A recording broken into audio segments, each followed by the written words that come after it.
Hello friends, welcome to global GK tricks. तो आज हमारी सीडीपी की 5th क्लास है। आज हम सीडीपी के कोहलर के अंतर्दृष्टि के सिद्धांत का पोर्शन कवर करेंगे। कोहलर के अंतर्दृष्टि के सिद्धांत को समझने वाले हैं। आगे बढ़ने से पहले आपके अपने चैनल ग्लोबल जीके ट्रिक्स को सब्सक्राइब कर लें और वीडियो को ढेर सारा लाइक एंड शेयर ज़रूर कर दें। इससे हमें बहुत ही मोटिवेशन मिलेगा और हम ज़्यादा से ज़्यादा ऐसे वीडियोस लेकर आते रहेंगे। चलिए स्टार्ट करते हैं। कोहलर का अंतर्दृष्टि का सिद्धांत। अंतर्दृष्टि यानी कि insight, theory of insight. Insight अर्थात सूझबूझ के द्वारा सीखने का सिद्धांत गेस्टॉल्टवादी मनोवैज्ञानिकों की देन है। इन मनोवैज्ञानिकों में वर्धीमर, कोहलर, कोफका और लेविन के नाम विशेष रूप से उल्लेखनीय हैं। गेस्टॉल्टवादी सिद्धांत को प्रतिपादित करने के लिए कोहलर ने एक प्रयोग किया। अब इस प्रयोग से हम समझेंगे कि कोहलर का अंतर्दृष्टि का सिद्धांत क्या है। कोहलर ने एक कमरे में सुल्तान नामक एक भूखे चिंपैंजी को बंद कर दिया। उसने कमरे की छत पर कुछ केले टांग दिए जो कि चिंपैंजी की पहुंच के बाहर थे। इसके बाद उसने कमरे में 3-4 खाली बॉक्स भी डाल दिए। चिंपैंजी केलों को देखकर उछल कूद कर उन्हें प्राप्त करने का प्रयत्न करता है, परंतु वह केलों के प्राप्त करने में अपने को असफल पाता है। कुछ समय बाद वह फर्श पर रखे हुए खाली बक्सों को देखता है। इसके बाद पहले वह एक बक्से को केलों के नीचे रखता है तथा वह उस बक्से पर चढ़कर केला प्राप्त करने का प्रयत्न करता है, परंतु वह केला प्राप्त नहीं कर पाता है। फिर कुछ समय के बाद वह दूसरा बक्सा भी पहले बक्से पर रखता है, परंतु वह अब भी केले को प्राप्त करने में असफल रहता है। इसके बाद उसे तीसरा बक्सा दिखाई देता है और वह तीसरे बक्से को दूसरे पर रखकर उस पर चढ़ जाता है तथा केले प्राप्त करने में सफल हो जाता है तथा यह उसकी अंतर्दृष्टि ही है कि वह बक्सों को क्रम में रखकर केले प्राप्त कर लेता है। एक अन्य प्रयोग में चिंपैंजी को एक पिंजरे में बंद कर दिया जाता है। पिंजरे में 2 ऐसी छड़ियाँ रखी हुई होती हैं जिन्हें जोड़कर एक बड़ी छड़ी बनाई जा सकती है। पिंजरे के बाहर केले रख दिए जाते हैं और चिंपैंजी हाथ बढ़ाकर केले प्राप्त करने की कोशिश करता है, परंतु असफल रहता है। छड़ियों से खेलते हुए एक बार अचानक दोनों छड़ी आपस में जुड़ जाती हैं। इस तरह वह बड़ी छड़ी से केले को अपनी ओर खींचने में सफल हो जाता है। तो इस तरीके से उपरोक्त जो प्रयोग हमने अभी पढ़े हैं, उनके आधार पर यह निष्कर्ष निकाला जाता है कि चिंपैंजी की परिस्थितियों को अपनी अंतर्दृष्टि, अपनी सूझ के समाधान किया। परिस्थितियों में उपलब्ध सामग्री तथा समस्या के प्रत्येक पहलू का गंभीरतापूर्वक उसने विश्लेषण कर और उचित चेष्टा यानी उचित प्रयत्न किया। अंत में समस्याओं और उनसे संबंधित पहलुओं को तुरंत ही समझकर उसका हल मस्तिष्क में अचानक ही उत्पन्न हो गया। अब हम गेस्टॉल्टवादी से तात्पर्य समझ लेते हैं। जो हमने अभी पढ़ा कि गेस्टॉल्टवादी वर्थीमर, कोहलर ये सभी वैज्ञानिक थे, तो उससे तात्पर्य क्या है।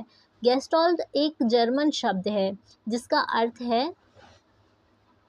एक आकृति को पूर्णता या समग्रता के रूप में लेना, यानी कि एक आकृति को पूर्ण या समग्र रूप में जानना। जर्मन मनोवैज्ञानिक मैक्स वर्थीमर, कुर्ट कोफका और वोल्फगैंग कोहलर ने 1920 के दशक में गेस्टॉल्ट सिद्धांत बनाए थे। वे यह समझाना चाहते थे कि लोग जो भ्रमित करने वाली चीज़ें देखते और सुनते हैं, उनका अर्थ कैसे निकालते हैं। गेस्टॉल्टवाद के सिद्धांत को हम समझ लेते हैं। अधिगम का गेस्टॉल्टवाद का सिद्धांत यह मुख्य रूप से धारणा की प्रकृति से संबंधित है। इसके अनुसार एक व्यक्ति चीज़ को संपूर्ण मानता है,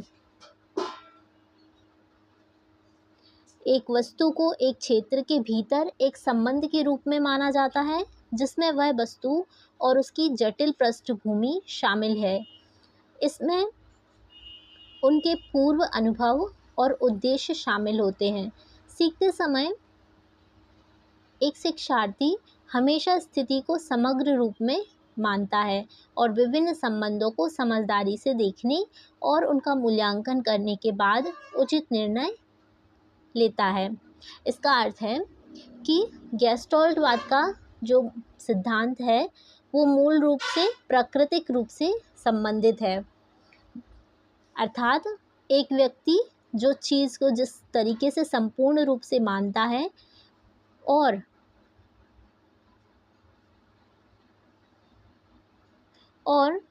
वह एक वस्तु और उसके पृष्ठभूमि को शामिल करता है और उसे अपने पूर्व अनुभव और उद्देश्य में शामिल करता है। और शिक्षार्थी सीखते समय हमेशा स्थिति को विशाल एक समग्र एकत्रित करके एक रूप में देखता है और समझदारी से देखता है और मूल्यांकन करने में उचित निर्णय लेता है। यही गेस्टोल्टवाद का सिद्धांत है। जर्मन मनोवैज्ञानिक वोल्फगैंग कोहलर ने अंतर्दृष्टि अर्थात सूझ का सिद्धांत दिया।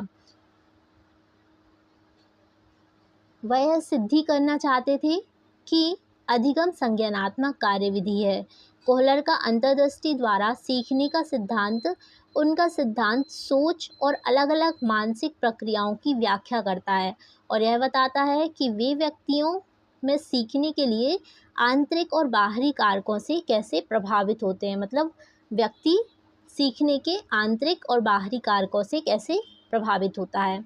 अंतर्दृष्टि द्वारा अधिगम किसी समस्या के समाधान की अचानक प्राप्ति है। अंतर्दृष्टि जो insight of theory of insight है, इसमें समस्या का अचानक से समाधान होता है। अंतर्दृष्टि अधिगम प्रयत्न और त्रुटि का परिणाम नहीं है।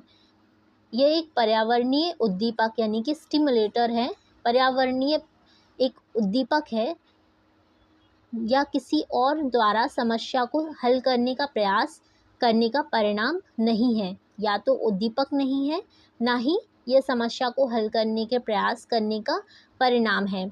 यह एक पूरी तरह से संज्ञानात्मक अनुभव है जिसके लिए व्यावहारिक प्रतिक्रिया शुरू करने से पहले समस्या और समाधान की आंतरिक रूप से कल्पना करने की क्षमता की आवश्यकता होती है। जिसके लिए संज्ञानात्मक अनुभव हैं जो एक पूरी तरह से एक संज्ञानात्मक अनुभव है। संज्ञानात्मक यानी कि संज्ञान से संबंधित अनुभव है जो हमारे संज्ञान में, हमारे विवेक में आता है और इससे व्यावहारिक जो प्रतिक्रियाएं होती हैं वो समस्या समाधान की एक कल्पना क्षमता को विकसित करती हैं और कल्पना करने की क्षमता की आवश्यकता होती है। अब अंतर्दृष्टि सिद्धांत की शैक्षिक उपयोगिता को समझ लेते हैं।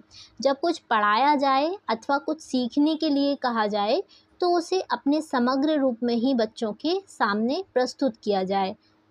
यह अंतर्दृष्टि सिद्धांत की उपयोगिता के अंतर्गत आता है। जब भी कुछ पढ़ाया या सिखाया जाए तो बच्चों के सामने से एक साथ समग्र रूप में प्रस्तुत किया जाए। बालकों को बौद्धिक विकास हेतु उनकी अंतर्दृष्टि और सूझबूझ बहुत सहायक होती है। इसलिए इस विधि के द्वारा अधिक से अधिक कार्यों को करने के लिए बालकों को प्रोत्साहित करना चाहिए ताकि उनके बौद्धिक विकास में के लिए सूझबूझ अधिक उपयोगी हो सके, ताकि अधिक से अधिक कार्यों को करके वो अपने बौद्धिक विकास को अच्छा कर सकें। पाठ्यक्रम के निर्माण में सूझबूझ अथवा अंतर्दृष्टि प्रक्रिया को ध्यान में रखकर पाठ्यक्रम के विभिन्न अंगों को एकीकृत किया जाता है। यदि सीखने में होने वाले लाभों का पहले से पता चल जाए तो बालक अपनी बुद्धि तथा सूझबूझ का अधिक प्रयोग करेगा। अब हम कुछ क्वेश्चंस आंसर्स देख लेते हैं। कुछ क्वेश्चन हम सॉल्व करने वाले हैं जो कोहलर के अंतर्दृष्टि के सिद्धांत से संबंधित हैं। कोहलर यह सिद्ध करना चाहते थे कि अधिगम, ऑप्शन नंबर 1, एक स्वायत्त यादृच्छिक गतिविधि है, संज्ञानात्मक कार्यविधि है, ऐसी स्थिति है जिसमें व्यक्ति जानवरों से श्रेष्ठ होते हैं, स्थिति के विभिन्न भागों की धारणा है। तो यहाँ पर ऑप्शन नंबर 1 करेक्ट आंसर हो जाएगा। यह एक स्वायत्त यादृच्छिक गतिविधि है। नेक्स्ट क्वेश्चन है, कोहलर निम्न में से किससे संबंधित है? अभिप्रेरणा के सिद्धांत से, अधिगम के सिद्धांत से, व्यक्तित्व के सिद्धांत से या विकास के सिद्धांत से? तो इसका सही आंसर हो जाएगा अधिगम के सिद्धांत से। ऑप्शन नंबर 2 इसका राइट आंसर हो जाएगा। ये यूपी टेट जैन 2022 में आया हुआ क्वेश्चन है। नेक्स्ट क्वेश्चन है, कोहलर अपने प्रयोग से यह सिद्ध करना चाहते थे कि ऑप्शन नंबर 1 समग्र परिस्थिति का प्रत्यक्षीकरण है, समग्र परिस्थिति का प्रत्यक्षीकरण, मानव का अधिगम प्रयोजनपूर्ण है, ऑप्शन नंबर 3 जानवर मनुष्यों से श्रेष्ठ है, ऑप्शन नंबर 4 एक स्वतंत्र क्रिया है। तो कोहलर के अनुसार जो उनके प्रयोग हैं वो यह सिद्ध करना चाहते थे अपने प्रयोगों से कि ऑप्शन नंबर 1 समग्र परिस्थिति का प्रत्यक्षीकरण है। मतलब जो प्रयोग हैं वो समग्र परिस्थितियों का प्रत्यक्षीकरण है। Thanks for watching. यही हमारा वीडियो समाप्त होता है and please subscribe for more updates and ज़्यादा से ज़्यादा आपके नीडी फ्रेंड्स और फैमिली मेम्बर्स को ये वीडियो शेयर करें ताकि हमें ज़्यादा से ज़्यादा मोटिवेशन मिले और हम ऐसी ही वीडियो ज़्यादा से ज़्यादा बनाएं। Thank you.